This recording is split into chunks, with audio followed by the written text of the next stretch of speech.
Imagine finding out your child has a condition that could take away their ability to walk, talk, even breathe by the time they're 8 years of age.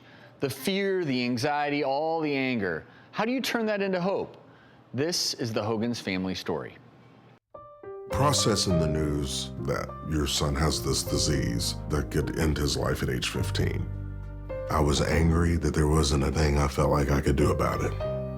Hunter syndrome, the best description I can give is all of our cells make garbage. And you and I have little garbage trucks called enzymes that take out all that garbage and we just keep functioning. But kids with Hunter syndrome do not have little garbage trucks. It takes their ability to walk, it takes their ability to talk, and then it takes them. And so you say, well, what are we gonna do? We gotta do something. Can you put your arm up, Case? Put it back. Can you move that hand, please? There we go. Leave it. Whoa, move. We have to do this every week. The drug keeps his body from giving out sooner, but it doesn't help his brain. Any kid with Hunters, they're not worried about what people are thinking. They want you to just have fun. It wouldn't be fun without Case. He likes to hold my hand. He likes to hug me.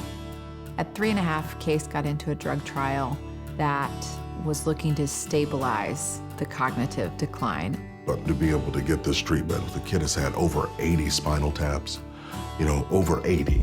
And he could just go backwards at the blink of an eye. So it's not a long-term solution for any child. We need an actual cure. They need something now. And the medical science is there to save this generation of kids. All we need is to fund it. For us to be able to turn the chapter on this disease that doesn't get to steal another little boy's laugh, it doesn't get to take away from another little boy's hug. Imagine being a part of that.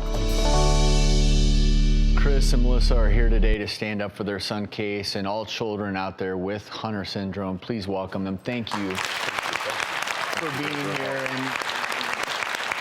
And you have such a beautiful family, and yet I can only imagine the emotional toll of knowing that your son Case is going through this.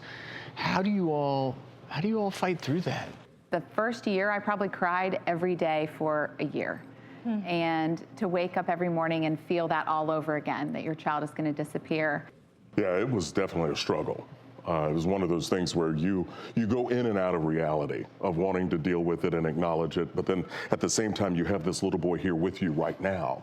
And so it really goes back to hope and joy. We had to have hope for the future, for what our son could have, but we had to have joy that we had him with us for now. How have you helped your other sons, Tyson and Brock, make sense of all of this and give them that hope? Because as children, they don't understand it the way that we do as adults. Right, right. Well, they were only 3 and 4 when he was diagnosed. Wow. So they really didn't understand what the disease was, and they really have not known anything different. And so we've just tried to educate them along the way a little bit about the disease, and they've met other kids with Hunter syndrome and seen them at varying stages. So it's been a hard thing for them to accept that the disease is progressive, and they've had to know kids that have passed away, and it's been a challenge.